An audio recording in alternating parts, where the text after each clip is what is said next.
नमस्कार दोस्तों, आपका स्वागत है हमारे YouTube चैनल पर। आज की कहानी जो है बहुत ही ज्ञानवर्धक और प्रेरणादायक कहानी है। इस कहानी को पूरा सुनना आपके लिए बहुत ही ज़रूरी है। कहानी में आगे बढ़ने से पहले अगर आप हमारे चैनल पर पहली बार आए हैं तो चैनल को सब्सक्राइब कर लें और वीडियो को लाइक कर लें। चलिए वीडियो में आगे बढ़ते हैं। किस्से कहानियों का संसार अद्भुत है।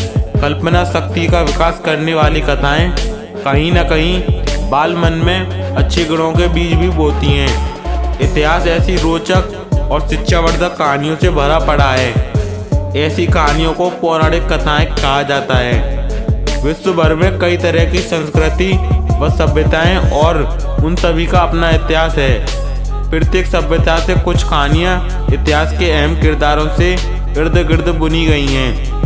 ग्रीक, हिंदू, रोमन सभ्यता और बाइबल की पौराणिक कथाएं काफ़ी लोकप्रिय हैं और हालांकि इन कहानियों के पात्र वास्तविक थे या काल्पनिक इसका कोई प्रमाण नहीं है, लेकिन ये कहानियां बच्चों के नैतिक और सामाजिक विकास में बेहतरीन भूमिका निभाती हैं। पौराणिक कथाएं संस्कृति और मानवीय मूल्य दोनों से परिचित करवाती हैं। इन कहानियों की मदद से आप अपने बच्चों को नई जानकारियां दे सकते हैं। कभी कभी बच्चे कहानी के किरदार को ही अपना हीरो मान लेते हैं। अपने व्यवहार में वो उन्हीं गुणों को लाने का प्रयास करते हैं जिनकी चर्चा उन्होंने कहानियों में सुनी होती है। महान किरदारों के जीवन की घटनाएं उनके लिए प्रेरणा स्रोत बन जाती हैं।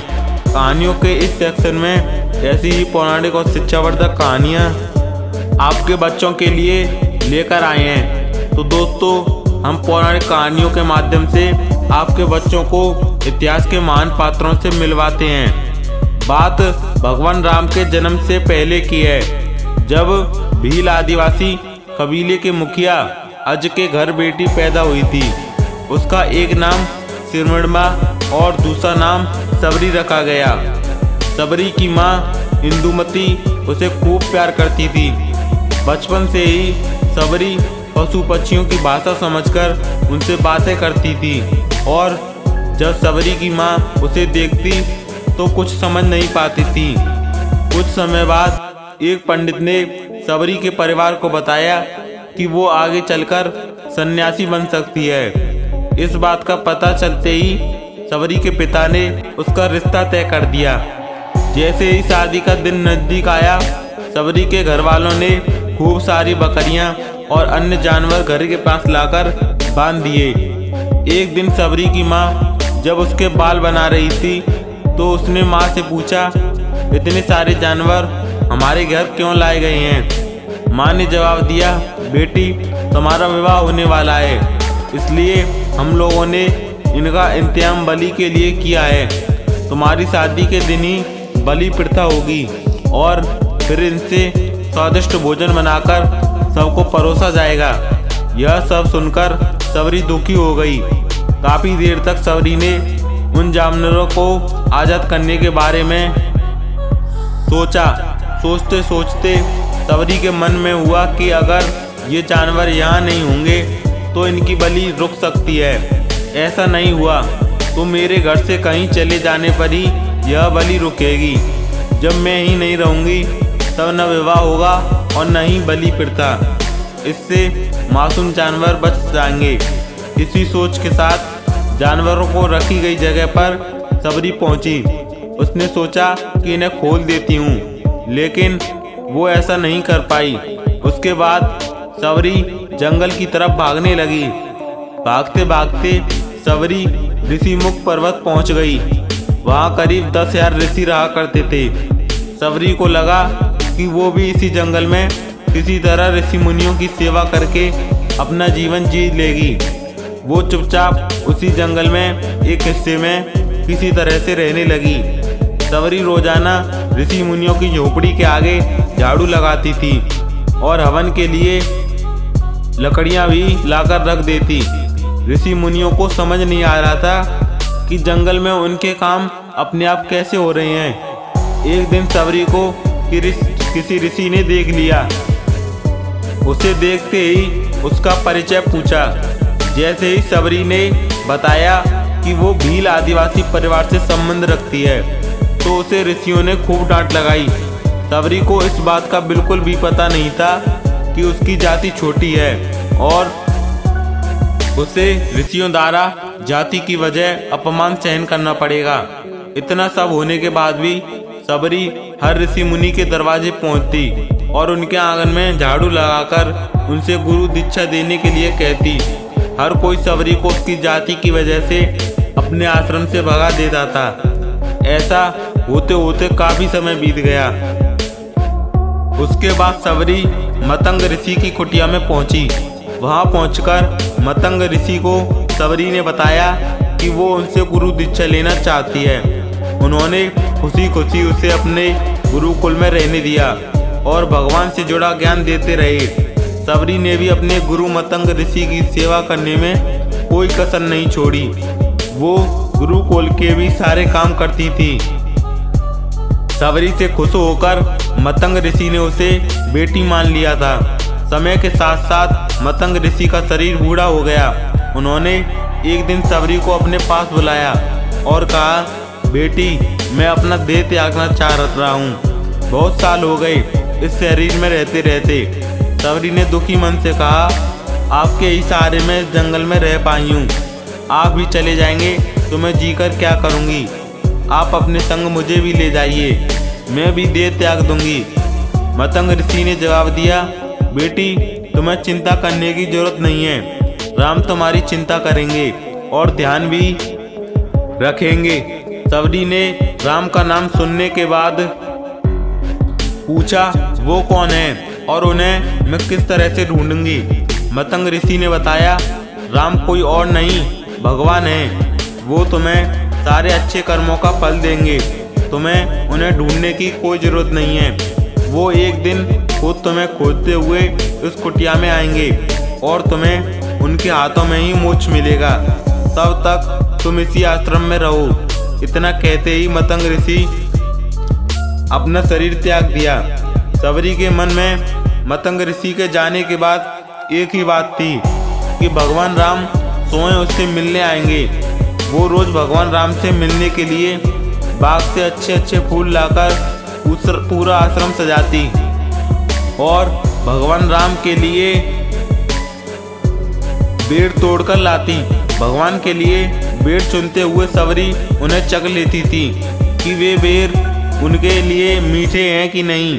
रोजाना सबरी इसी तरह भगवान के दर्शन की आस में फूल और बेर इकट्ठा करती रहती थी।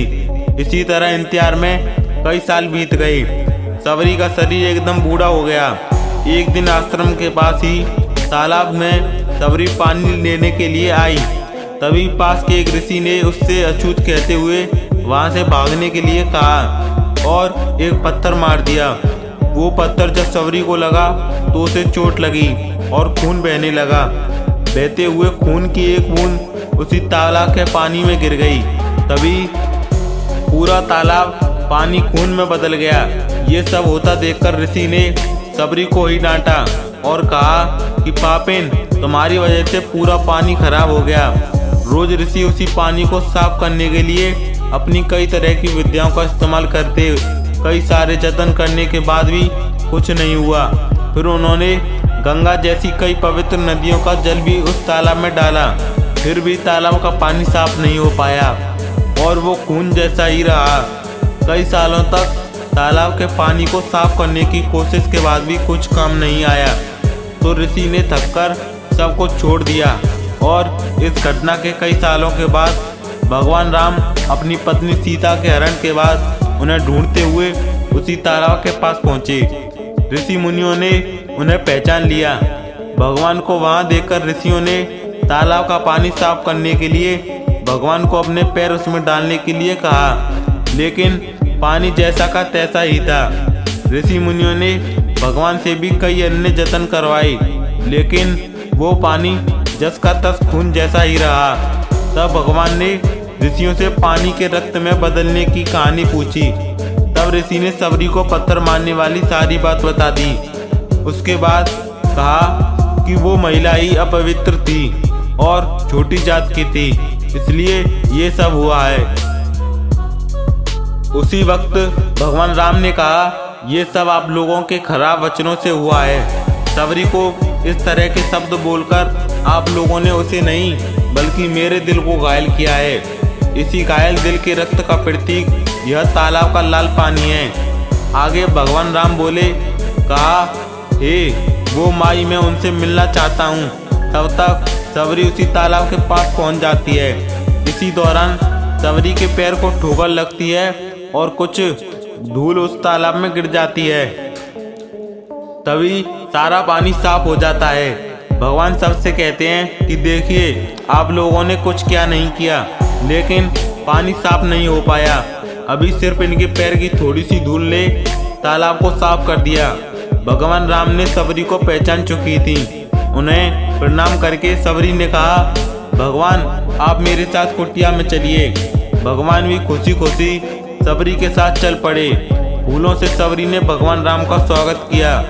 वो सीधे बेर तोड़ने के लिए भाग गई और चक कर उनके लिए बेर लेकर आई।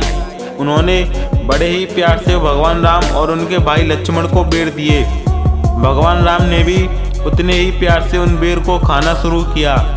तभी बेर देखकर मुंह बनाते हुए लक्ष्मण ने कहा, भैया ये बेर झूठे हैं, इन्हें आप कैसे खा सकते हैं? भगवान ने जवाब दिया, लक्ष्मण ये झूठे नहीं बल्कि बहुत मीठे हैं। सबरी माई हम सब के लिए यह बहुत प्यार से तोड़कर लाई है। इतना कहकर भगवान राम प्यार से उन बेर को खाने लगे। भगवान ने जाते हुए सबरी माई से कहा, आप मुझसे जो चाहो वो मांग सकती हो। सबरी ने उन्हें कहा, मतंग ऋषि के कहने पर मैं आज तक सिर्फ आपके दर्शन के लिए ही जी रही थी। अब आप मुझे मोक्ष प्रदान कीजिए। मैं अपना शरीर आपके सामने ही त्यागूंगी। उसी वक्त सबरी ने अपना शरीर त्याग दिया। भगवान राम ने अपने हाथों से उनका अंतिम संस्कार किया और सीता माँ की खोज में आगे बढ़ गए। इसी तरह ऋषि मतंग की बात सच साबित हुई और सबरी को भगवान राम के दर्शन भी हुए। तभी भगवान राम को सबरी के राम भी कहा जाने लगा। तो दोस्तों, इस कहानी से हमें यह सीख मिलती है, सच्ची श्रद्धा हो तो भगवान के दर्शन जरूर होते हैं। दोस्तों, यह कहानी यहाँ पर समाप्त हो जाती है। अगर यह कहानी आपको अच्छी लगी हो तो कमेंट में ज़रूर बताइएगा और वीडियो को लाइक कर दीजिएगा। और आपको अगली बार कैसी कहानी चाहिए कमेंट में ज़रूर बताएं। हम आपके लिए वो ही कहानी लेकर आएंगे। दोस्तों, मिलते हैं एक ऐसी ही नई वीडियो के साथ। तब तक के लिए आपका बहुत बहुत धन्यवाद।